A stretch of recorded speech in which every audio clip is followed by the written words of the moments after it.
sometimes find you can do something really great, really easily on the computer, but is that going to have a payoff in better learning outcomes for your students, right? So you have to say, what do you want to accomplish from a pedagogy point of view, and then find the right tool to do it, not the other way around. Find the tool and say, well, what can I use the tool for?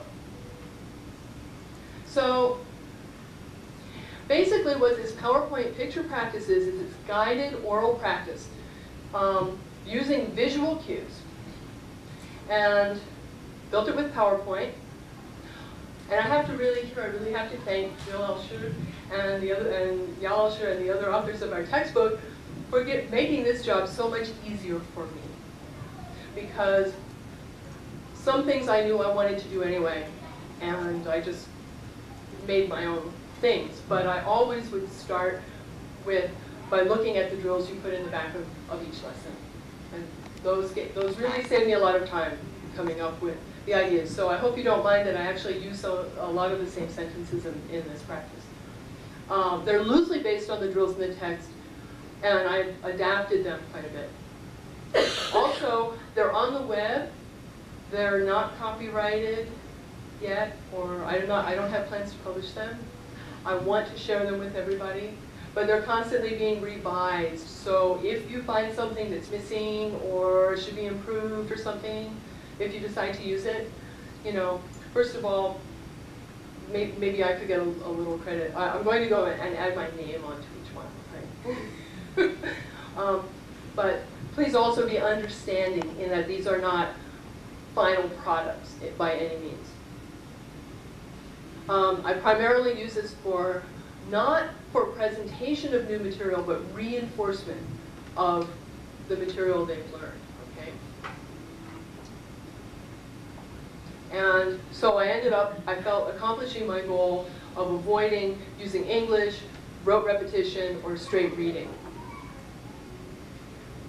Where this fits in the lesson plan, I have actually a very traditional, in some ways, approach. I introduce vocabulary. I go from the word to the sentence to the paragraph level. So I make sure they know what the words mean, and then I give them we always do little communication things as we're going through everything. So maybe I introduce 10 words and I start asking them questions using the new words, and then bring in the sentence patterns. Somewhere after the pattern is presented to the students, then I do the practice drill, the picture drill. And somewhere in there, we read the text. So we're not doing the picture drill every day. And we're ideally not doing it on the same day that I present the material. Okay? Maybe they've had homework on it. They should have certainly read the grammar notes before they do it. And I've presented the pattern already. And then for my consolidation activity, at the end of each lesson, we have a communication activity where very, very much like Chen Elsher's exercises, where they have to do a simulated task or a real task, maybe even, using all the structures that they've learned to communicate with their classmates. It could be pair work, it could be group work, it could be a cocktail party style exercise. So this comes in the middle of the process. And finally, of course, there's a lesson test or a role play in which they're graded on this. So there's no grade involved in the picture practice. I've got a few examples to show you.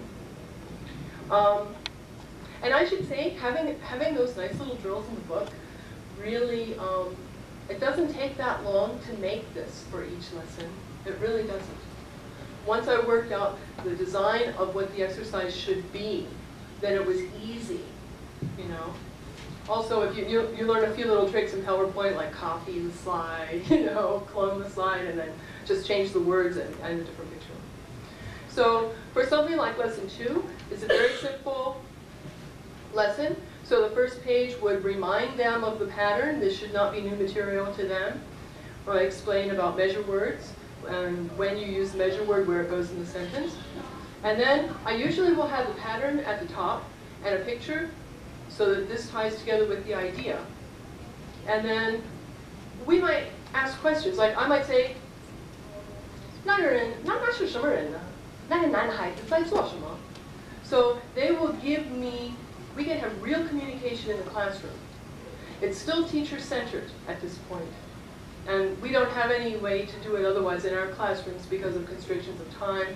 Our classes are fairly large at 24 students. Okay, 这是学生